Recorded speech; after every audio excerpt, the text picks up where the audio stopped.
စားဖို့မဲ့ပြိသက်ကြီးမင်္ဂလာပါမင်္ဂလာပါကျွန်တော်တို့တော့ဒီလိုအပြင်မှာမတွေ့ရတော်တော်ကြာသွားပြီအများကြီးပဲကြာသွားတော်ကြာသွားပြီနော်ဒါနဲ့ဒီနေ့အခု season 3ပြန်စရလား season 3တော့မဟုတ်ဘူးဒါမဲ့ဒီပိုင်းလေးကတော့ special episode ပေါ့နော် special episode ဒါနဲ့ကျွန်တော်အဲ့ခုံလေးကိုသတိထားမိနေရောဒီခုံလေးကတော့ပုံမှန်အားဖြင့်တော့ငှက်တစ်ကောင်ငှက်3ကောင်အမြဲရှိရပါတော့ဆိုတော့ဒီခုံလေးမှာငှက်တစ်ကောင်လာနားမယ်ပွားဖို့ရှိတယ်တကယ်ငှက်အစ်စ်လားငှက်အစ်စ်လို့ထင်တာပဲအစ်စ်ဖြစ်မှာအစ်စ်လေးဖြစ်မယ်ထင်တယ်နော်အစ်စ်ကလေးအစ်စ်ကလေးကျိုးစို့အစ်စ်ကလေးလည်းမဟုတ်ဒီကောင်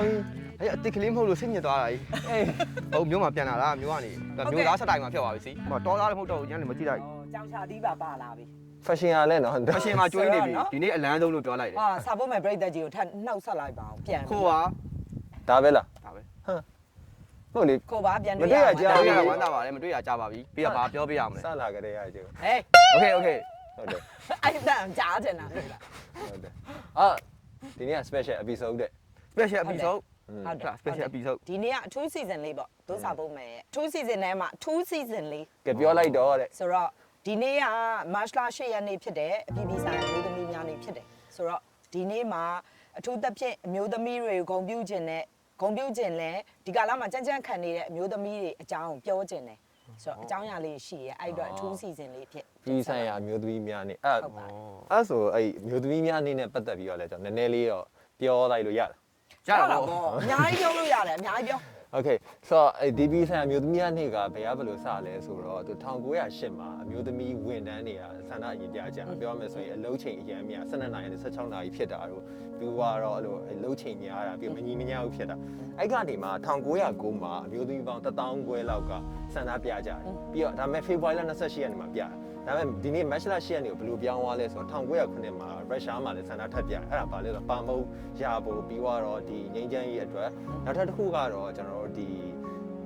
တိုက်ပွဲတွေပေါ့စစ်ပွဲရက်ဖို့အဲ့ကနေပြီးတော့ March 8ရက်နေ့ကိုလူတွေကအဲ့ International Women Day အဖြစ်သတ်မှတ်ဖို့လုပ်ကြတယ်1985မှာဒီနေ့ March 8ရက်နေ့ International Women Day ဆိုဖြစ်သွားမနေ့ကကြထားမှာနော်ချက်ချင်းကြက်လိုက်တာခုနနားထောင်ပါတယ်ဒီလို note လေးတွေမှတ်ထားလိုက်မှတ်ထားတယ်မှာ write that down ရန်ကောင်းပါနဲ့ဆိုတော့ဟိုဗာလေကျွန်တော်တို့ဒီမျိုးသမီးရနေ့ဆိုတော့မျိုးသမီးဖြစ်တဲ့အမလည်းစလိုက်ပါဟာမျိုးသမီးဖြစ်တဲ့အမစမှာဆိုတော့ဒီမှာအမျိုးသမီးကအခုမှစဉ်းစားမိရဲ့မားကြောက်တယ်ပဲဟုတ်မလဲဟုတ်လားနော်အချင်းကကြောက်တယ်ပဲဟုတ်မလဲဒါပေါ့ဒီအကြောင်းကိုပြောချင်နေတာအများကြီးပြောချင်နေရစာဖို့မယ်မှာအမျိုးသမီးတွေအများကြီးရှိသေးတယ်နော်အဓိကအားဖြင့်စာဖို့မယ်စကနေက season 1 2ပေါ့နော်အဲ့နှစ်ခုလုံးတောက်လျှောက်ရိုက်ကူးပေးခဲ့တာအမျိုးသမီးဒါရိုက်တာတယောက်ဖြစ်ပါတယ်တီတီတူမျက်နှာချိုချိုလေးနဲ့တီတီတူနော်တီတီတူတယောက်ဖြစ်ပါတယ်မိုးပြုံမှာဆိုလို့အများနဲ့ထောင်ပြီးကြောက်မျက်နှာအရန်ချိုတာတယ်ကလေးကင်မရာတွေကနေအော်ဒီထဲကနေပြောလိုက်ပြီနော်နော်မျက်နှာအရန်ချိုတီတီတူမသိရင် तू အဲ့ဒါပြောမှမမြင်မှာကြာနေရပဲပြောနေကြဒီတိုင်းပဲပေါ့ပါပဲပြောပြလိုက်ပြောချင်တာဟုတ်ပြီးတော့တီတီတူတယောက်တည်းမဟုတ်သေးဘူးကျွန်တော်တို့ဒီကျွန်တော်တို့ဒီဒိုးဆောက်ဖို့မဲ့ crew မှာဆိုရင်မျိုးသမီးတွေပေါင်းလို့အရန်ဟိုဗာလေအင်အားကြီးတဲ့နေရာရနေပါဘူးရှိရနော်ဥပမာဆိုရင်အဲ့လို script writer တို့ပြီးတော့ BDS ပြီးသွားရင် camera operator တွေပြီးတော့ဒီ marketing ရော adminတင်ကောအဲ့ admin တင်မှဆိုရင်အရန်လို့လေပိတ်သက်တွေနဲ့အမြဲ reply အမြဲပြန်နေတာ reply အမြဲပြန်နေတာဆိုတော့အမျိုးသမီးတင်းရဲ့အင်အားအရန်ကိုကြီးမားလွန်းလေ PD တယောက်ဆိုလောက်ကပြောက်သွားတာပေါ့နော်ငြိမ်နေရတယ်ကြောက်တယ်ဒီနေ့က PD တဲပွဲတဲ့နေ့လည်းဖြစ်ပါကဲတော့ဆိုတော့ထပ်မိပြန်ဆိုတော့ဒုစာဖို့မဲ့ထဲမှာဒီပါဝင်လောက်ကင်နေတဲ့ငှက်တွေထဲမှာအမျိုးသမီးတွေလည်းပါတယ်ပေါ့နော်ဆိုတော့ကျမတို့ကဒီအမျိုးသမီးတွေမှမဟုတ်ဘူးဒီအချိန်ထိအထူးသဖြင့်ဒီတော်လိုင်းကာလာမှာပေါ့နော်ကြမ်းကြမ်းခိုင်ရက်တည်နေတဲ့အမျိုးသမီးတွေအကြောင်းကိုဒီကျမတို့ဆက်ပြီးတော့ပြောသွားကြမယ်တခြားအကြောင်းအရာလေးတွေလည်းပါမယ်ဆိုတော့ဒီနေ့ကတော့ပြောစရာဒီနေ့ကတော့ပွားစရာရှိရပေါ့နော်ပွားစရာပြောတာအဲ့ဒီမှာကျွန်တော်ရောက်လာပေါ့ဒီကြောက်တယ်ကွက်တီရောက်ဒီနေ့တကယ်ဒီအကြောင်းကိုပြောပြီးကျွန်တော်တေချာလို့ခါတိုင်းဆိုရင်တော့ကျွန်တော်တို့ဒီ special day နဲ့ပတ်သက်ပြီးကျွန်တော်စာလေးပဲ special letter ဆိုပြီးပဲဖတ်ဖြစ်လိုက်တယ်ပုံမှန်စာလေးအဲ့ရနေပဲစာလေးနဲ့ပတ်သက်ပြီးပြောဖြစ်တယ်အခုမျိုးတော့ပြောသလိုပဲလှုပ်ဖူးတယ်လို့ပဲဟုတ်လားဟုတ်တယ်နော်ဟုတ်လားနော်တခါမလှုပ်ဘူးနော်ဟုတ်တယ်နော်ရအများကြီးပဲနော်နော် special တွေတော့ရှိခဲ့ကွာဒါပေမဲ့ဒီဟာကတော့ဒီအကြောင်းအရာနဲ့ပတ်သက်တာဒါတော့ပထမဆုံးတေချာပြောပြတာနော်ဆိုတော့စောစောကစာဖို့မယ်ထဲမှာဟိုဟာပေါ့နော်ဒီအမျိုးသမီးတွေအများကြီးပါဝင်တယ်ပြောသားတဲ့ထက်မှာတစ်ခုကြံသေးရဲ့နော်ဟုတ်လား ပရိုဂျူဆာကြံခဲ့တာ မဲဘယ်လိုသိ ပရိုဂျူဆာကြံခဲ့တာပရိုဂျူဆာကြံခဲ့တာ ကြံခဲ့လို့မရဘူးကြံခဲ့လို့မရဘူးဒါစာဖို့မယ်ဒါစကနေကအခုချိန်ဒီတောက်လျှောက်ပေါ့နော်လုံးဝ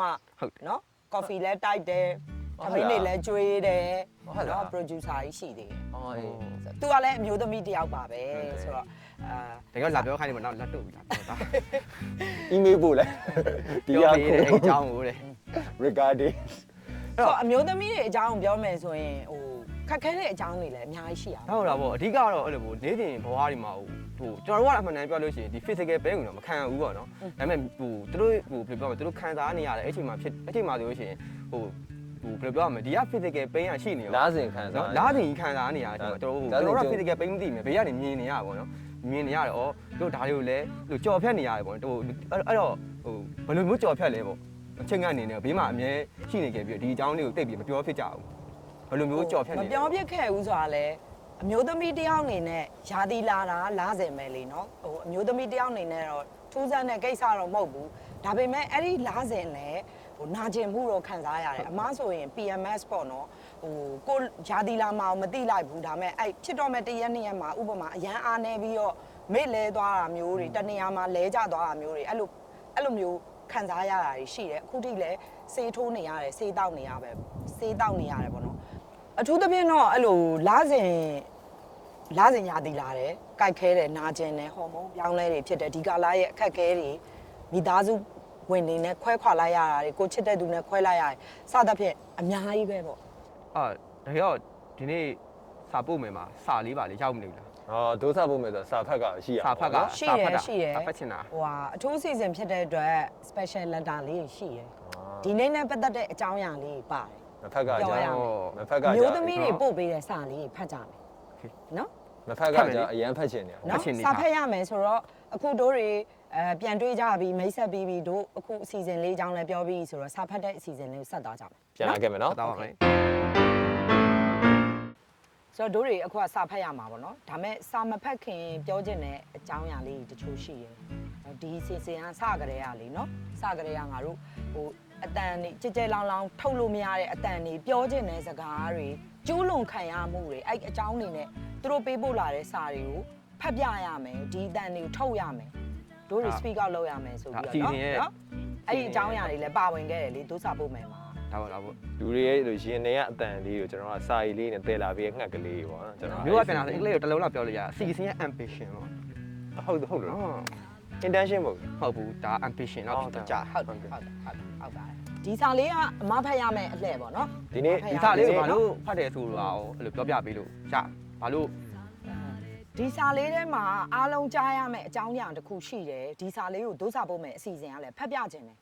ဒါကြောင့်အားလုံးနားဆင်ပေးပါ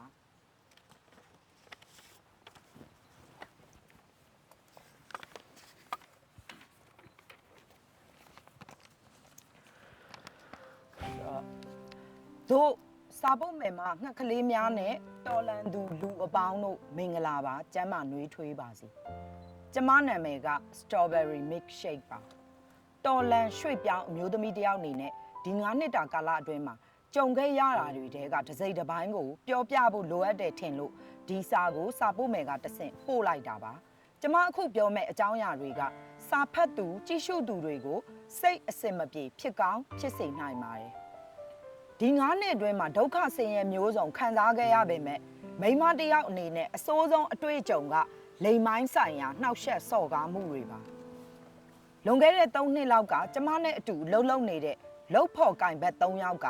ကျမအိပ်ပျော်နေစဉ်အတွင်းအာဓမပြုကျင့်မှုကြိုတင်ကြံစီမှုဖြစ်ပေါ်ခဲ့ပါတယ်ဒါနဲ့နောက်တစ်နှစ်ပဲခြားတယ်နိုင်ငံရေးအတိုင်းဝိုင်းမှာလက်တံရှည်သူတဦးကကျမကိုဆေးခတ်ပြီးမဒိန်ကျင့်မှုထပ်မံစ조사ခဲ့ပါတယ်ကျမကျင်လည်ရတဲ့ပတ်ဝန်းကျင်ကလည်းအမျိုးသားတွေပဲအာဏာရနေတဲ့နေရာပါ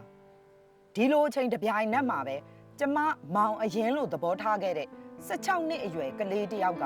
ကျမအင်ကြီးလဲချိန်ရေချိုးချိန်တွေကိုဓာတ်ပုံဗီဒီယိုခိုးရိုက်ထားတာတွေလည်းမိခဲ့ပါတယ်ဒါတွေအကုန်လုံးလူတစ်ယောက်တည်းရဲ့တဘဝထဲမှာဖြစ်နေတာမဟုတ်ရဲ့လားလို့ကျမတန်တရားဖြစ်မိတယ်ကိစ္စတွေဖြစ်ပြီးတိုင်းမှာသက်ဆိုင်ရာအဖွဲ့အစည်းတွေတိုင်ကြားလို့ရနိုင်သမျှနေရာတိုင်းကိုတိုင်ကြားခဲ့တယ် ဘောင်ထဲကနေလှုပ်လို့ရနိုင်သမျှလှုပ်ခဲ့ပါတယ်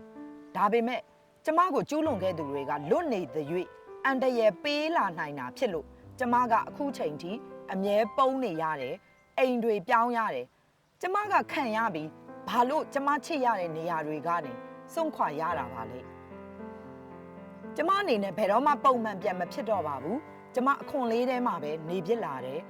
်အိမ်မက်တွေထဲမှာသစိမ်းယောက်ျားကြီးတွေစီကနေထွက်ပြေးနေရတယ်အစိုးဆုံးကတော့မှန်ကြည့်တိုင်းကျမခန္ဓာကိုယ်ကိုအယမ်းယွန်တယ်မုန်းတယ်တရားမျှတမှုမရတဲ့၍ကျမမငြိမ်းချမ်းနိုင်ပါဘူးဒီလိုတွေဖြစ်ပြီးနောက်မှာကျမအဖြေတွေအများကြီးစဉ်းစားမိတယ်ကျမတို့တောင်းတနေတဲ့ငြိမ်းချမ်းတဲ့အချိန်တစ်ခုစီရောက်ဖို့ဆိုတာတော်လန်ရေးကစစ်တပ်ယုံနဲ့မပြီးပါဘူးအမျိုးသမီးရေးကိစ္စတွေတခြားဖိနှိပ်ခံကိစ္စမျိုးတွေကိုပါတခါတည်းတိုက်ထုတ်ရမယ်ဆိုတာပို့ပြီးသိလာပါတယ်တော်လန်ရေးရဲ့အဓိပ္ပာယ်ဟာစစ်ကောင်စီတပ်ကိုတွန်းလှန်ခြင်းတစ်ခုတည်းမဟုတ်ပါဘူးမိမိအသာစီးရမယ်လို့သတ်မှတ်ထားတဲ့အခြေအနေတွေမှာတခြားသူတဦးတစ်ယောက်ကိုအနိုင်ကျင့်အာဏာပြတတ်တဲ့စိတ်ဓာတ်အမှုအကျင့်အားလုံးကိုအမြင့်ဖြတ်တော်လှန်ရမှာပါပြုလုပ်သူကမြည်သူဖြစ်စေဆွေမျိုးသားချင်းတွေကဆိုရင်တော့လူအတိုင်းဝိုင်းကနေဖဲ့ကျင့်အေးအေးယူရမှာပါအနိုင်ကျင့်သူတွေနဲ့ခံရသူတွေရဲ့လို့မဟုတ်ပဲအနိုင်ကျင့်သူတွေနဲ့ကျမတို့အားလုံးဖြစ်ရမှာပါဖြစ်လာဖို့လေကျမတို့ပြောနေတဲ့စကားသံတွေကိုနှလုံးသားနဲ့ခံစားမြင်အောင်ကြည့်စေချင်ပါတယ်လုံခြုံအေးချမ်းတဲ့လူအဖွဲ့အစည်းတစ်ခုကိုကျမတို့အတူတူရှောက်လန်းချင်ပါတယ်အားလုံးကျမ်းမာနှွေးထွေးလုံခြုံကြပါစေကျေးဇူးအများကြီးတင်ပါတယ်အားလုံးကိုချစ်ပါတယ် take care မှ strawberry milkshake တဲ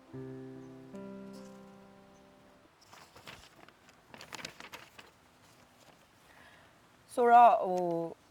ဒီစာလေးကိုဖတ်ပြီးတော့ကျွန်မဖတ်ရင်းနဲ့လည်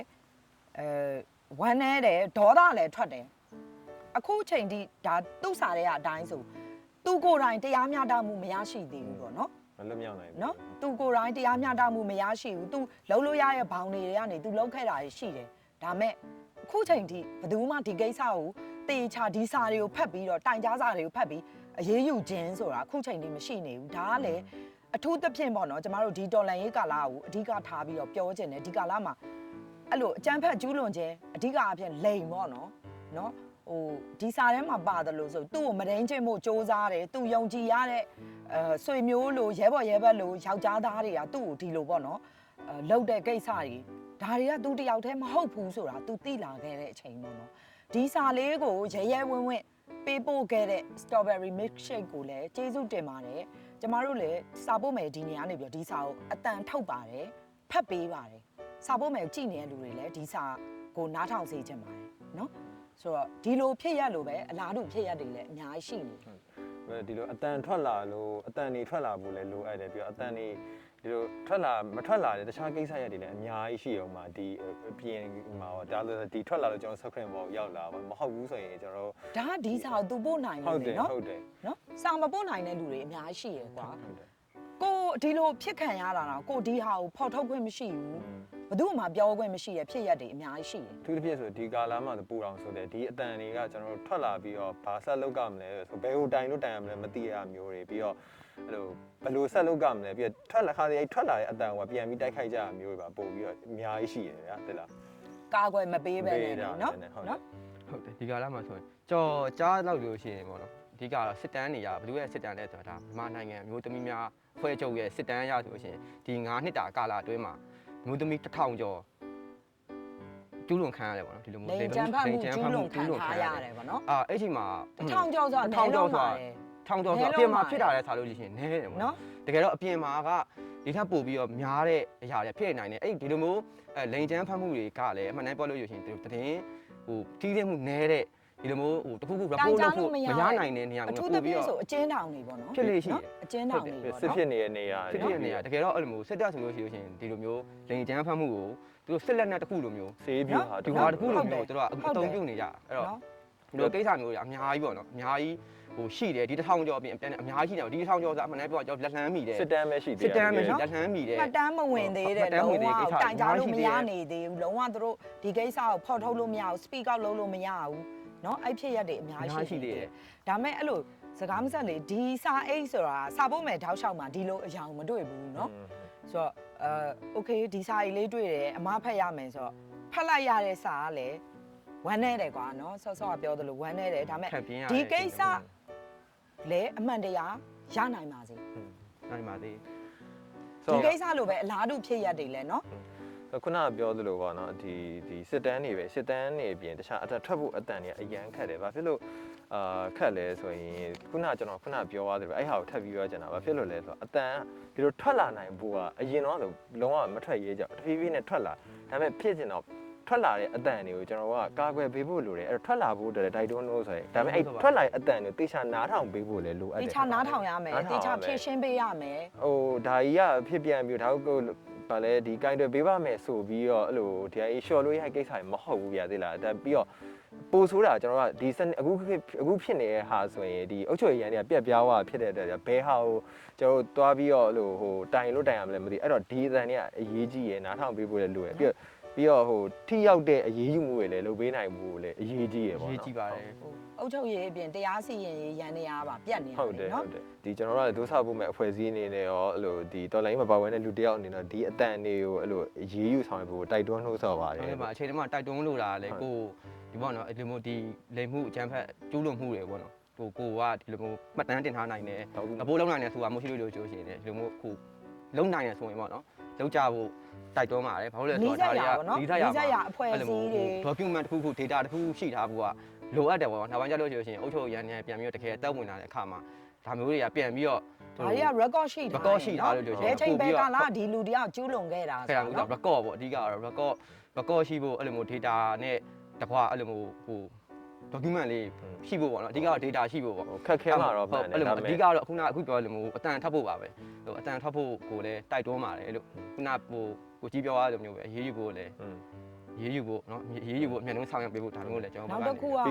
တိုင်ကြားသူကိုကာကွယ်ပေးဖို့လည်းလိုပါတယ်အခုဆိုရင်တော့မှတိုင်ကြားသူကိုအဲ့လိုမျိုး तू ကအဲ့လိုလီဆယ်ပါတယ်ဆိုတော့ပြန်ပြီးတော့ထုတ်တယ်မျက်နာတွေပြတယ်ဒီလိုဖြစ်ရက်တွေကရှိနေတယ်နော် ပြန်ကောက်တာလုပ်တဲ့ဟာ ရှိနေတယ်ဒါတော်တော်ဆိုးရွားတယ်ဒါနော်ဒီကိုဘက်အဖွဲ့အစည်းအတွင်းလူတွေထဲမှာကိုရှိနေဒါလုံးဝမဖြစ်သင့်တဲ့ကိစ္စပါအဲ့လိုဆက်ပြီးပြောရမယ်ဆိုရင်အဲ့လိုဒီ harassment တွေပေါ့နော်အဲ့ဟာတွေကကျွန်တော်အမျိုးသမီးတွေအပြင်မှာတခြားအမျိုးသားတွေရောပြီးတော့တခြား gender LGBT အကုန်ကြုံတွေ့နေရတာပေါ့နော်ပြီးတော့အမျိုးသားဖြစ်လို့အဲ့လိုဟိုမဖြစ်နိုင်ဘူးဆိုတာမဟုတ်ဘူးပြတိလားရှိရအဲ့လိုဆိုအဲ့ harassment တွေနဲ့ပတ်သက်ပြီးတော့အရေးကြီးရတော့အတန်ထွက်ဖို့ရပြ document ခုနခုပြောသွားသလို document တွေကအရင်အရေးကြီးရပါဟုတ်ဒီလိုကိစ္စမျိုးလို့ရှိရင်ဒါအခုလိုမျိုးနှစ်တင်မှာမဟုတ်ဘူးเนาะအခုအရင်တည်းကနေပြီးတော့ဒါကြီးရှိနေခဲ့တာဒီမျိုးသမီးခြားထဲမှာဒီလိုမျိုးဟိုမျိုးသမီးခြားမှာဆိုမျိုးသမီးအဖိနှိမ့်မှုတွေကိုခံခဲ့ရတာပေါ့အဲ့လိုအချိန်တွေမှာအဲ့လိုမျိုးခက်ခဲကြမ်းတမ်းတဲ့နေရာတွေအကုန်လုံးကိုကြော်ဖြတ်ခဲ့ပြီးတော့မှအဲ့လိုမျိုးဟိုဘယ်လိုပြောရမလဲကျွန်တော်ဘွားမှာဆိုရှိရလေတက်မှာအဲ့လိုခက်ခဲတဲ့ဘွားအဲ့လိုတက်မှာအနေထားတွေအားလုံးကြော်ပြီးတော့မှအဲ့လိုကိုယ့်ဘောကိုချစ်ချင်းမြတ်တာမလျော့တော့သူများချစ်ချင်းမြတ်တာမလျော့ဘဲနဲ့ရှိသမျှအကုန်လုံးချစ်ပေးနိုင်တဲ့မြတ်တာအကြီးနိုင်တဲ့မျိုးသမီးဆိုကျွန်တော်ဘွားမှာရှိရလေဒါမျိုးလို့ရှိရင်အဲ့လိုအရင် inspire ရှိရ inspire ဖြစ်တယ်တော့အဲ့လိုမျိုးပြောရှင်ကိုကြီးရောအဲ့လိုရှိတာဘွားမှာကို inspire ဖြစ်ကြတဲ့မျိုးသမီးမျိုးရှိရခုနခုပြောတာကိုနည်းနည်းလေးထပ်ပြီးဆက်ပြောကြတယ်အဲ့လိုမိန်းအမျိုးသမီးရအဲ့လိုဘယ်လိုဖြစ်လဲဟိုးရင်ကလေးကအဲ့လို harass ခံရဆိုအနည်းဆုံးဗျာကတ်ကောအစားခံဟုတ်တယ်အရင်တော့ဆိုရင်ဟိုဗာလဲယောက်ျားလေးအုတ်ခုံပေါ်မှာထိုင်ပြီးအုတ်ခုံကတားလေးတီးပြီးတော့ဖြတ်တချို့မိန်းကလေးဆိုဖြတ်မချောက်ရပါဆိုကတ်ကောလောက်ခံတချို့ရဒါယူကာချာဆွဲပုံစံမျိုးကြီးဒီလိုလွယ်ကြီးကိုဖြစ်နေကြပါဘောနော်ဆိုတော့ခုနကဆက်ပြောရမယ်ဆိုရင်မျိုးဟိုကျွန်တော်တို့ဒီဘဝထဲမှာပေါ့နော်အဲ့လိုဒီဘလောက်ပဲခက်ခဲကြမ်းတမ်းခဲ့တဲ့ဘဝအနေနဲ့ကြုံခဲ့ပါစေဒါတွေကိုဖြတ်တန်းခဲ့တာနော်ဖြတ်တန်းခဲ့ရပါစေနော်မေတ္တာပေးတာလုံးဝမလျော့ပါအမျိုးသမီးရှိကျွန်တော်ဆိုရင်ကျွန်တော်ဟိုဒီဟိုငငယ်လေးကတည်းကပေါ့နော်အဲ့လိုမျိုးသမီးတော်များများနဲ့အဲ့လိုတွေးဆုံခဲ့ရတယ်အရန်အောင်တန်ပါမျိုးသမီးတွေနဲ့လည်းတွေးဆုံခဲ့ရတယ်ဆိုတော့ဟိုဟာကျွန်တော်ပထမအရင်ဆုံးခေါင်းထဲမှာခုပြောလိုက်တဲ့အချိန်မှာခေါင်းထဲမှာချက်ချင်းပြန်ပြီးတော့မြင်လာတော့အဲ့လိုကျွန်တော်အမေပေါ့နော်ဆိုတော့အမေနဲ့တဲ့လားဆိုရင်တော့အဲ့လောက်တော့မတဲ့ပါဘူးဒါပေမဲ့အဲ့လိုအမေကိုဘာလို့သွားပြန်မြင်လဲဆိုတော့အမေကကျွန်တော်မြင်ဘူးသမျှအမျိုးသမီးတွေကျွန်တော်အတွက်ပေါ့နော်ကျွန်တော်ဘဝထဲမှာမြင်ဘူးသမျှအမျိုးသမီးတွေကျွန်တော်အတွက်ပေါ့ကျွန်တော်တက်ပါတော့အဲ့လိုမြင်မှုသမျှအမျိုးသမီးအရန်တန်မာတယ်အတန်မာဆုံးမျိုးသမီးတွေကျွန်တော်ပြောချင်တယ်။ဘာဖြစ်လို့လဲဆိုတော့အမေကကျွန်တော်ငငယ်လေးကတည်းကရုံအလုပ်လေလုပ်တယ်။ရုံအလုပ်ဆိုရင်သူ့အလုပ်ကဆိုရင်ဒီကတော့အမားကြီးဗျာ။ အမားကြီးဆိုဘယ်လိုပြောချင်တာလဲဆိုတော့အလုပ်ချိန်အရန်များတယ်မနက်တစ်ခါတလေမနက်6နာရီကနေည9နာရီ10နာရီထိလောက်ကြရဟာရှိတယ် 6နာရီလောက်လောက် တပတ်လုံးလောက်ကြရမျိုးအဲ့လိုမျိုးရှိရဲအိမ်လုပ်လဲလောက်ကြရဆိုတော့အမေနဲ့ကျွန်တော်နဲ့ဂျားမှာအဲ့လို interaction တိတ်မရှိဘူးအမေကိုကျွန်တော်အရန်စိမ့်နေဒါပေမဲ့ပြန်လာရင်လည်း तू ကမနာဘူးအိမ်အလုပ်ကိုစက်တိုက်လုပ်နေခဲ့တယ်လုံးဝတခါစီနည်းနည်းအသက်ကြီးလာချိန်မှာအမေကပြောအမေမလုပ်နဲ့အိမ်လုပ်ကလုပ်ဆရာမကျွန်တော်လည်းရှင်းထားတယ်ဒါပေမဲ့ तू မရဘူး तू လုပ်မှာ तू ဒီအိမ်လုပ်ကိုလုပ်မှာတခါကျမိထားလိုက်တော့ဘာဖြစ်လဲဒီမှာကျွန်တော်ပကံဆေးထားပြီးပြီကျွန်တော်တို့မှတပြက်စီလဲပြီးကမရဘူး तू ပြန်လာရင်ဒီတန်ရှင်းနေတဲ့ဟာကြီးကိုပါထပ်ပြီးတော့အိမ်မှုကိစ္စတွေကိုပါနော်ထပ်လောက်တာပေါ့ဒီကရုံကပြန်လာပြီဗျာပင်ပန်းနေပြီမြင်နေရသူ့မျက်နှာမှာဒါပေမဲ့သူ့ပါဇက်ကနေကဲနေတို့ကြောင့်ရဲ့တန်မာမှုပဲနော်ဟုတ်တယ်အဲ့အရန် strong ဖြစ်လို့ねအဲ့လိုကြိုက်ကြတယ်အဲ့တန်မာမှုကြီးကအဲ့လိုနည်းနည်းပင်ပန်းတယ်ဘာလို့ပင်ပန်းတယ်ဆိုတာလေကြည့်ပြီးတော့နားလိုက်ပါလားတခါတလေအဲ့လိုပြောချင်တယ်ဒါပေမဲ့မရအောင် तू လုံနေတယ်တန်မာမှုအပြင်အမထပ်ပြောချင်တာတာဝန်ယူမှုဟုတ်တယ်နော်ကိုမွေးထားတဲ့သားသမီးကိုရဲ့အိမ်ကွာတိတာအပြင်မှာဘလောက်ပင်ပန်းမစေထားယူငါလုံမယ်တိရ तू လုံပေးမှာ तू အဲ့လိုမျိုးပေါ့နော်အဲ့လိုအဲ့ဘလောက်ပဲအဲ့လိုအဲ့နော်ငယ်ငယ်လေးတွေကလည်းဒီတိုင်းပဲသူအသက်တွေကြီးလာတယ်သူဆိုရင်မှန်တယ်ပြောရင်သူလုံးဝမကောင်းသူမတ်တက်လုံးဝအကောင်းကောင်းမရနိုင်ဘူးအဲ့ဒါဟာတော့မှအဲ့လိုသူဇက်တိုက်လုပ်တယ်ပြီးရင်တစ်ခါကြောက်လဲလို့နင်တို့အတွက်လုပ်ပေးနေတဲ့စကားကတစ်ခါကျွန်တော်တစ်ခါစီမုန်းတယ်မှန်တယ်တော့ပုံဝင်လေးပြောပြကျွန်တော်မုန်းတယ်ဒါပေမဲ့အဲ့လိုသူ့အတွက်သူကြီးစေချင်တာကျွန်တော်ကကြောက်တယ်ဒါပေမဲ့သူ့အတွက်သူလုံးဝမကြီးခဲ့ပဲကျွန်တော်တို့အတွက်ပဲအရန်ကြီးပေးခဲ့ပါတော့အဲ့တော့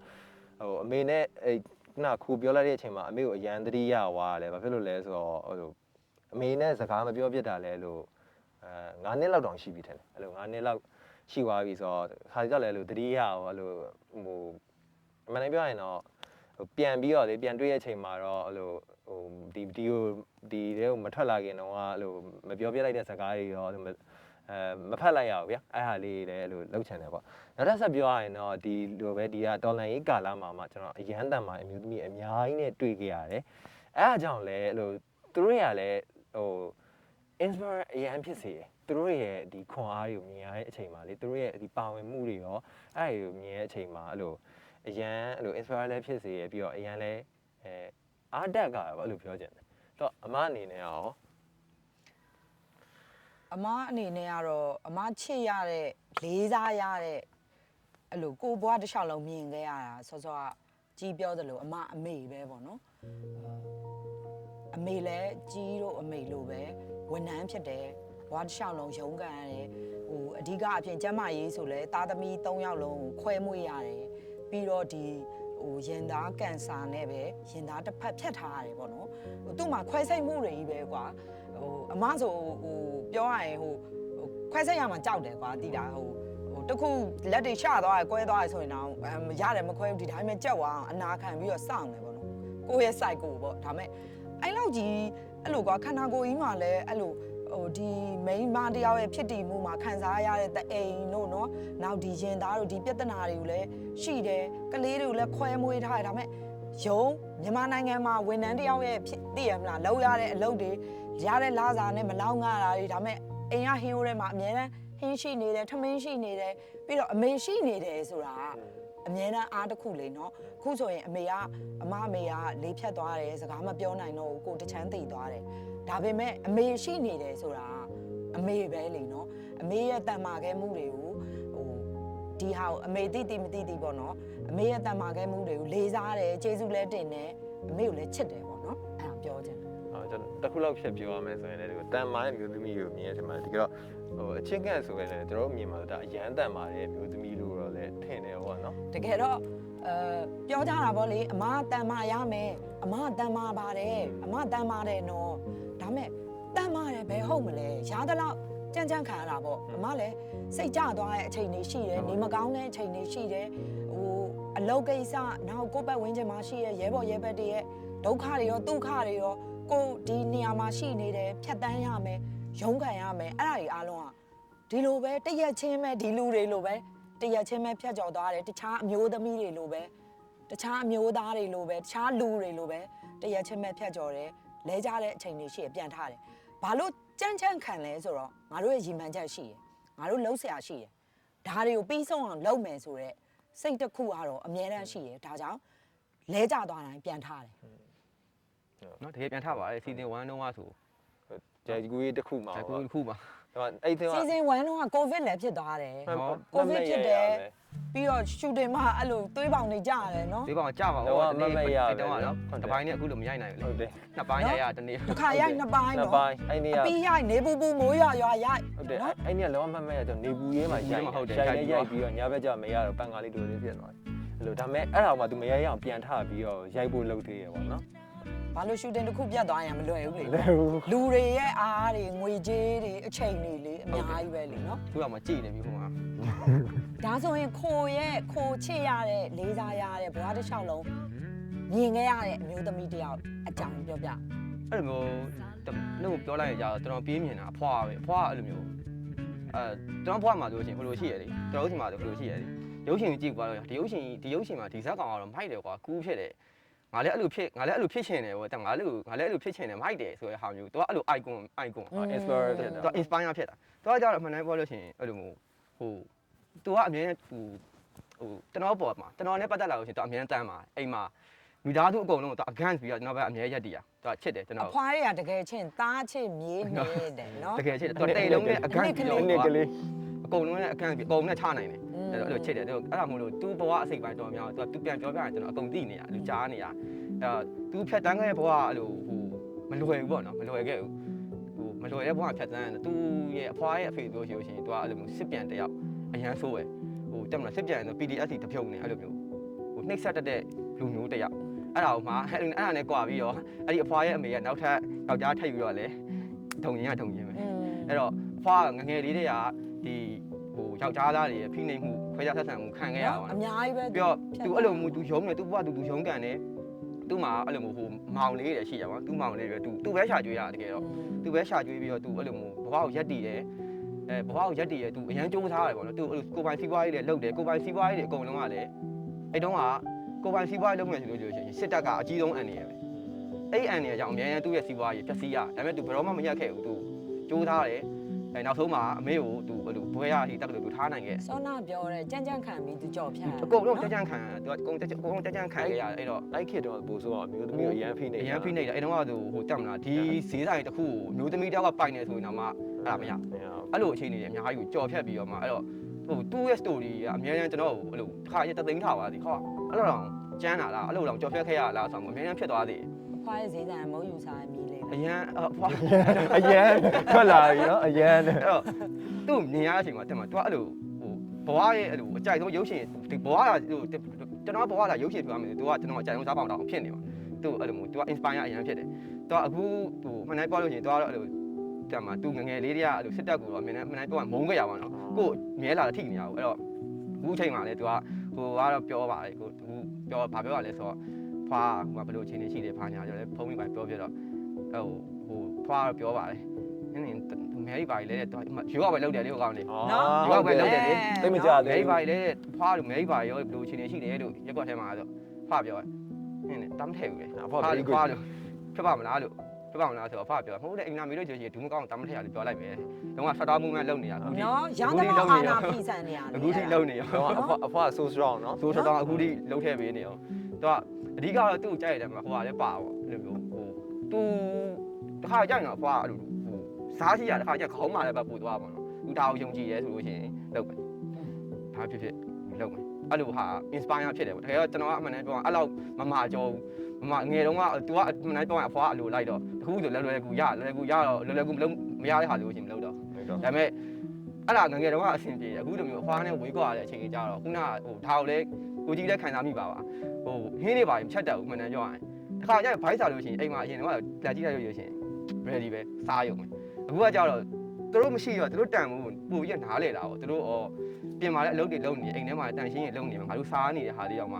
ဟိုတန်ဝတ်ပို့တိလာအခုချိန်မှာအခုတန်ဝတ်ပို့တိလာပိုလွမ်းတာပေါ့နော် နော်ပိုလွမ်းရတယ်သူတို့ ပိုလွမ်းတာပေါ့ ဟိုတက်မှာအခုဆိုလို့ရှိရင်ကိုရှာထားဖြစ်သွားတာပေါ့အရင်ထွက်လာအရင်တော့သူတို့နဲ့တူနေကြတော့ဆိုလို့ရှိရင်အားလုံးက ready ပဲအဲ့တော့တတိယမိတယ်ဟို inspire လည်းအရင်ဖြစ်တယ်ဆိုရင်ပါဟုတ် လွမ်းတယ်နော် လွမ်းတယ်ပါဟုတ်ပြီးတော့ တခုပြောချင်တာကိုယ့်ကိုယ်တော့ချက်စားဖို့လောက်တော့လေ ကိုယ့်ကိုယ်တော့ချက်သားဖို့လုပ်နေပြီပဲလေကြောက်ကြော်ရတော့မှဖင်ရတူးနေတော့နည်းနည်းတော့ ကိုကြီးပြောပါအောင်ကိုကြီးပြောပါအောင် ခုနကလည်းခုပြောသွားဆိုခုနရေကောက်ပွဲကောင်းနဲ့ရောက်သွားလို့ရောက်သွားတော့အဖွားဆိုခုနကပြောနားထောင်ကြည့်ခြင်းမှာ so strong လေးမပေးဘူး နော်သူတောက်ရှောင်းလို့လည်းဒီစစ်တပ်ကသူ့ကိုလည်းဒုက္ခပေးခဲ့တယ်အဲ့တော့အိမ်မသားကြီးကမပေးနိုင် ပေးဘူးအဲ့လို မျိုးပေးအဲ့လိုပဲဒီလိုပဲအဲ့လိုရွေကောက်ပွဲကြီးအဲ့လိုလုံးဝကြမ်းကြမ်းခံပြီးတော့လေဟိုဘယ်လိုပြောရမလဲမလဲတာမရှောင်တော့ပေးခဲ့ရလို့ရှိရင်လုံးဝမပေးဘဲနဲ့အဲ့လိုဘယ်လိုပြောရမလဲဟိုဟာညင်းဟိုမပေးဖို့အဆုံးစုံထိမပေးဖို့ လူတွေကရသလောက်အာနာဖီဆန်ခဲ့တယ်ဆိုတာကိုအမားတို့အဲ့ဒီခါတွေကိုသတင်းတွေလည်းဖတ်ရတယ်တချို့သူတို့ဒီအမည်တွေနာမည်တွေဖြတ်ပြီးတော့အင်တာဗျူးလုပ်တာတွေလည်း ဟုတ်တယ် အဲ့ဒါကြာအားတက်မိပါနော်တက်တယ် ဟိုမှာတရက်ကွက်မှာလူ200လာပေးရမယ်ဆိုရင်ထားပါတော့340လောက်ပဲရှိနေရမျိုးအဲ့နေကြမှာဟာငါတို့မပေးမနေရအတင်းကျပ်ပြောတယ်ဒါပေမဲ့သွားပေမဲ့လူတွေကတိတ်မရှိနေဘူးကွာ တချို့တင်းတွေနားထောင်ကြည့်တယ်မလို့သူရွာလုံးကျွတ်လုံးဝမပေးရမျိုးတွေလည်းရှိသူရသလောက်တော့ against လုပ်ကြရပေါ့နော်အဲ့ထဲမှာဟိုမျိုးသမီးရောမျိုးသားရောအကုန်လုံးပဲနော်ရသလောက်အပီတူတွေပေါ့နော်အဓိက against လုပ်ကြနေတယ်ဟုတ် ဒီကမလွယ်ဘူးလေနော်ဒီရှင်လေးမှာဒါကိုရအောင် ဖေးဆန်နေဖို့ဆိုတာကလေနော်အစစရာခက်ခဲနေတဲ့အချိန်ဆိုတော့အမားတို့ချစ်ရတဲ့အမျိုးသမီးတွေအကြောင်းကိုပြောပြတယ်ဆိုတော့ဟိုဘာပဲပြောစိတ်ထဲမှာစောစောကဟိုသူတို့လည်းသတိရလာတယ်ဒီအကြောင်းအရာလေးတွေကကိုရီလည်းဆက်ပြီးတော့တောင်းခံနေရမယ်နော်စောင်းတောင်းခံနေတဲ့အကြောင်းတရားတွေတွေကကို inspire ဖြစ်ခဲ့ရတဲ့အကြောင်းတရားတွေတစ်ခုပဲလေနော်ဆိုတော့ဒီအကြောင်းလေးကိုပြန်ပြောတာကြည်နူးတယ် ဟုတ်တယ်ပြီးတော့အားလဲတက်တယ်ပေါ့နော်တကယ်တော့မထွက်ဖြစ်သေးဘူးတကယ်အမှန်တမ်းပြောရင်အဲ့လိုဒီနေ့မှတကယ်ထုတ်ပြောပြတာဟာအများကြီးဖြစ်တာပေါ့နော်ကျွန်တော်တို့တယောက်ချင်းစီခံစားချက်တွေရော ဟုတ်တယ်ကြီးစီရဆိုဒါမျိုးမကြားခဲ့ရဘူးကွာကိုစီရလည်းဒါမျိုးမကြားခဲ့ရဘူးနော်ဒါမဲ့ဟိုပြန်ဆောင်ကြမယ်ပေါ့နော်အဲ့လိုမျိုးတွေအားတင်ထားမှာ ပြီးတော့ကျွန်တော်တို့လိုပဲအဲ့လိုတခြားအတန်လေးလည်းထပ်ပုံမယ်ပေါ့နော်အဲ့လိုဒီဒါကူဆိုကျွန်တော်ယင်တဲ့အတန်လေးထပ်အဲ့လိုပဲကျွန်တော်တို့ဒီအဖွဲတွေကဒီတချို့ငှက်တွေကလည်းသူတို့ယင်တဲ့အတန်လေးကိုပြောဖို့စီစဉ်လေးလည်းရှိရပေါ့နော်နောက်လာမယ်နော်အဲ့ဆိုအဲ့ဒါစာလေးထပ်ဖတ်ရမှာ ဟုတ်တယ် ဆိုတော့ဒါယင်တဲ့အတန်လေးတွေဖတ်ပေးကြမယ်လေ အဲ့ဆိုရင်စာလေးဒီတစ်ဖြတ်လေးကတော့အမားတို့ဒီအကြောင်းလေးတွေပြောပြီးတော့စာဖတ်မဲ့အစီအစဉ်ဆက်သွားမယ် ဟုတ်တယ်ဟုတ်ကြမယ်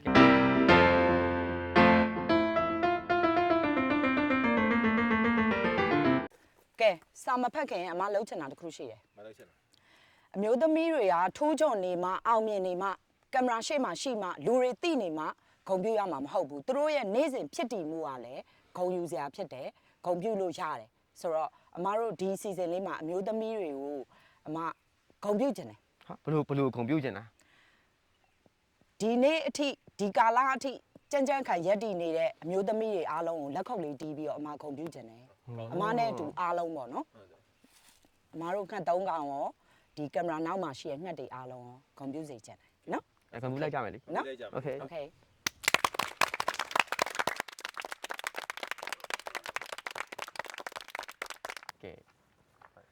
ဒီစာလေးကဘယ်လိုစာလေးလဲ စာလေးကဘလို့စာလေးလဲဆိုတော့ကျွန်တော်တို့တိုးစာပို့မယ်ဖူထဲမှာပါတဲ့အမျိုးသမီးတွေကနေပြီးတော့တိရှိလို့အမျိုးသမီးတွေပြေပို့ထားတဲ့စာလေးတွေပါ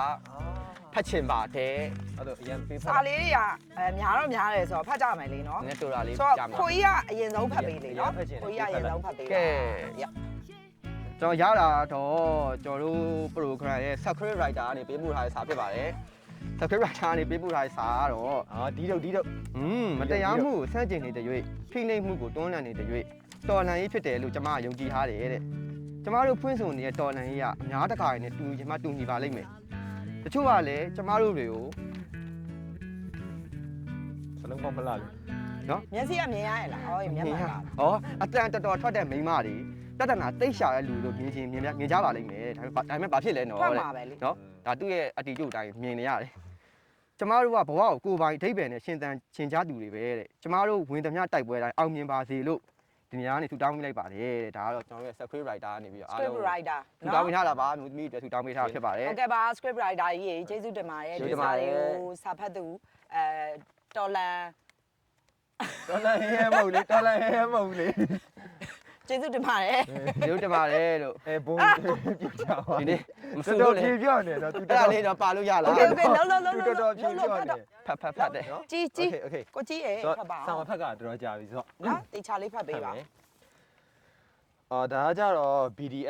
BDS ပေါ်ထားတဲ့စာလေးပေါ့နော်အဲ့လို behind the scenes ကမျိုးသမီးတွေကနေပြီးတော့ပို့ထားတဲ့စာပထမဆုံးလွတ်လပ်မှုအတွက်တိုက်ခိုက်နေတဲ့အမျိုးသမီးအားလုံးအတွက်ဂုဏ်ယူတယ်လို့ပြောချင်ပါတယ်တွန်းလှန်ခွင့်မရသေးတဲ့အမျိုးသမီးတွေအတွက်လည်းခွန်အားတွေဆူတောင်းပေးပါတယ်အလုပ်ခွင်တွေကစလို့အိမ်မီဖို့ကြောင့်အထိကိုရွေးချယ်မှုနဲ့ကိုအလုပ်ကိုင်နေကြတဲ့အမျိုးသမီးများအားလုံးဟာတန်မာတဲ့အမျိုးသမီးတွေပါအ မျိုးသမီးဆန်ချင်းမဆန်ချင်းဆိုတဲ့ဘောင်တွေအားလုံးရဲ့အပြင်ကလုံနိုင်စွမ်းတွေအကုန်ကိုကြော်လွန်ပြီးတော့အမျိုးသမီးတွေကလွတ်လပ်စွာတည်ရှိနိုင်ပါစေအမျိုးသမီးတူဖြစ်တည်ရတာပြောတယ်အမျိုးသမီးအဖြစ်တည်နေတဲ့တူတစ်ယောက်ချင်းစီကိုကျေးဇူးတင်ပါတယ်လို့ပြောချင်ပါတယ်တဲ့ဒါသူသူ့ရဲ့လုံးဝအမျိုးသမီးဖြစ်ချင်းအပေါ်ကိုတော့ဒါဂုဏ်ယူဝင်ကြွားတာရေးထားတာဒါချက်ကြည့်ပြီးမသုံးထားရင်ထဲကစာပေါ့နော်ကျေးဇူးတင်ပါတယ်ကျေးဇူးတင်ပါတယ်ဒီစာဟုတ်ကဲ့အဲ့တော့အမဖတ်လိုက်တော့အမဖတ်ရမယ့်စာကတော့စာဖို့မယ်ရဲ့ former director ကြီးပေးပို့ထားတာပေါ့နော်former တော့ဖြစ်သွားပြီနော်သူလားအဲ့လေးမြင်တော့နည်းနည်းတော့ဝမ်းနေသွားတယ်နော်ကျွန်တော်တို့အမြဲတမ်းကြပါပဲနော်အမြဲတမ်းပါပဲနင်း director နင်းကိုစင်းရိုက်တော့မှာနင်းကိုစင်းရိုက်တော့မှာစင်းရိုက်တော့မှာဟုတ်ကဲ့ဆိုတော့သူပို့ထားတဲ့စာလေးဖတ်ချင်တယ်တရားမျှတမှုကမျက်ကွယ်ပြုခံထားရသောအမျိုးသမီးများနှင့်ဖိနှိပ်ခံရသူအားလုံးတိုက်ပွဲတိုင်းမှာအမြဲအနိုင်ရကြပါစေတဲ့ဆိုတော့ director ကြီးပေးပို့တဲ့စာလေးကိုဖတ်ရတဲ့အတွက်လည်းဘယ်လိုပြောမလဲတတိရတယ်နော်ဒီစကားလေးအတိုင်းပဲအမျိုးသမီးတွေတိုက်ပွဲတိုင်းမှာအမြဲအနိုင်ရကြပါစေကျေးဇူးတင်တယ်နော်ဟုတ်တယ်တတိယဆိုတော့နောက်တစ်ဆောင်ကခိုးကြီးရဲ့ဒီတစ်ခါကတော့ကင်မရာအော်ပရေတာကနေပေးပို့ထားပါတော့ကင်မရာအော်ပရေတာကနေပေးပို့ထားဖြစ်ပါတယ်ပေးပို့ထားတဲ့စာလေးကတော့ဒိုးဘွားတစ်လျှောက်မွေးလာတဲ့အမျိုးမျိုးဖိနှိပ်နိုင်ကျင့်ခွဲခြားခံရတယ်အဲ့လိုမျိုးတွေကြုံလာတိုင်းတန်မာပါမာကြောပါအနားယူပါ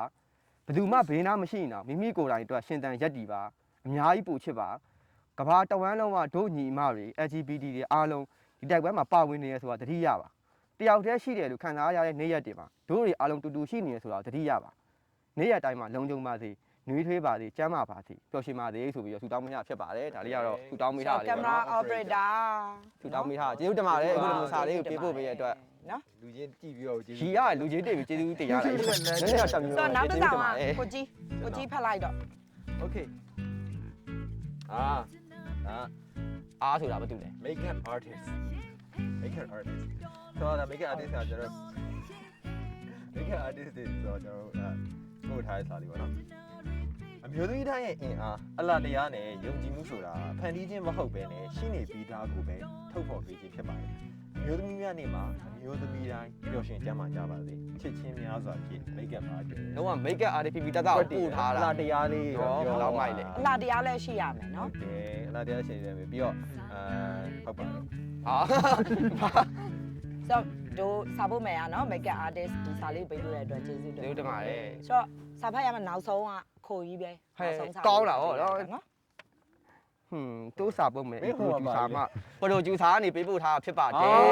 ပရိုဂျူဆာကပေးပို့တာဖြစ်ပါအောက်မှာဟဲတောင်ပါသေးဟဲကတော်တော်ကြောက်ဖို့ကောင်းတယ်ဟဲအဲ့ဒီဟဲကချက်ကြည့်ပြီးဒီမတုံးနဲ့ရင်ထဲကစာ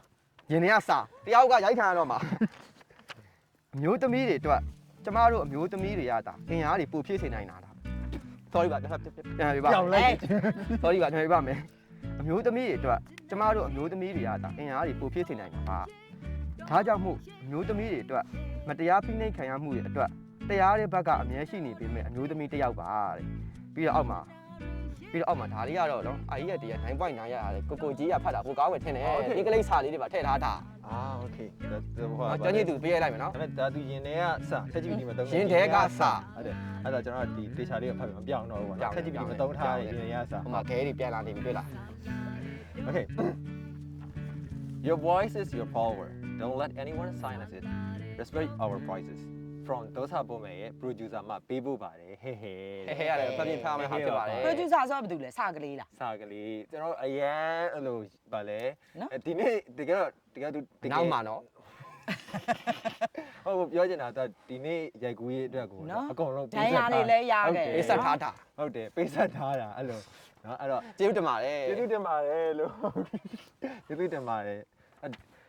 ကျန်သေးလားမဖတ်ဖို့ရောစာတွေကုန်သွားပြီဆိုတော့မတို့ပြောချင်းလေးရပါတော့ဟိုလေ credit လေးထိုးလို့လည်းပြီးလောက်ပြီထင်ပါတယ်ဟုတ်တယ်အဲ့တော့ဒီစာလေးကိုအပေါ်လေးပြန်တင်လိုက်မယ်ခုံကြီးချိုးပါခုံချိုးပါဆိုတော့ကျွန်တော်တို့အစီအစဉ်လေးဆိုတော့ပြောမယ်ဆိုရင်အဲ့လိုဒီနေ့အပိုင်းကဒါကျွန်တော်ရင်းနေတဲ့ဟာလေးနည်းနည်းလေးပြောချင်ပါဒီနေ့အပိုင်းကအားလုံးနဲ့ဒီလိုပြန်တွေ့ရတကယ်အရန်ဝမ်းတာအရင်တော့ဆိုရင်ကျွန်တော်ဒီ live မှာပဲမြင်ရတယ်ပေါ့နော်တယောက်နဲ့တယောက်အဲ့လိုအရန်ကြီးဝေးနေရဆိုခံစားချက်တော့အနည်းနဲ့အများတော့ရတယ်ဗျဒါပေမဲ့အခုဒီလိုပြန်ဆုံသွားတဲ့အတွက်လည်းအရန်ဝမ်းတာတယ်အထူးသဖြင့်ဒီ ဒီနေ့အတွက်အဲ့လိုပြောခွင့်ရတဲ့အတွက်လည်းပို့ပြီးတော့ဂုဏ်ယူရတယ်ခါစီကျွန်တော်အမှန်တိုင်းပြောရရင်ဗျာလို့တကူတစ်ခိုင်မပြောဖြစ်ဘူးပုံပွင့်လင်းလင်းပြောရရင်ဒီလိုနေ့ရှိရဆိုအောင်မှသိတယ်အော်ဒီနေ့မျိုးသမီးများနေပဲဆိုပြီးဖြစ်ပဲဒါပေမဲ့တကူတစ်ခိုင်မပြောပြစ်ဘူးပေါ့နော်အရင်တော့ဆိုလည်းအဲ့လို special letter ပဲဒီဖတ်ဘူးတာဒီနေ့ဒီလိုပြောရတဲ့အတွက်လည်းအရန်အဲ့လိုပျော်လဲပျော်ရဂုံလဲယူတယ်ပေါ့နော်ပြီးတော့ဒီလိုပြန်တွေ့ရတော့ခိုလဲပြန်ရောက်လာတဲ့အတွက်လည်းအရန်ပျော်တယ်အမောင်နဲ့တူပြန်တွေ့ရတယ်ပျော်တယ်ပြီးတော့အမျိုးသမီးကိုစားအောင်အတန်တွေလည်းထုတ်ဖော်ပေးရတဲ့အတွက်အရန်ဂုံယူပါတယ်ပျော်လဲပျော်ပါတယ် ဟုတ်ကဲ့ပါကြီးရေကောင်းမွန်ပါတယ်ပြောသားတဲ့စကားလေးရ ဒါပဲလားပျော်တယ် ဆိုခိုးကြီးပြောပါအောင်ခိုးကြီးပြောပါအောင်နှုတ်ဆက်ပါအောင် ဒါလေးကတော့ our secret လေးပါ our secret လေးဆိုရင်မဲ့ intro intro ပါလေးပါမယ်ကိုကြီးပြောရသူပါမယ်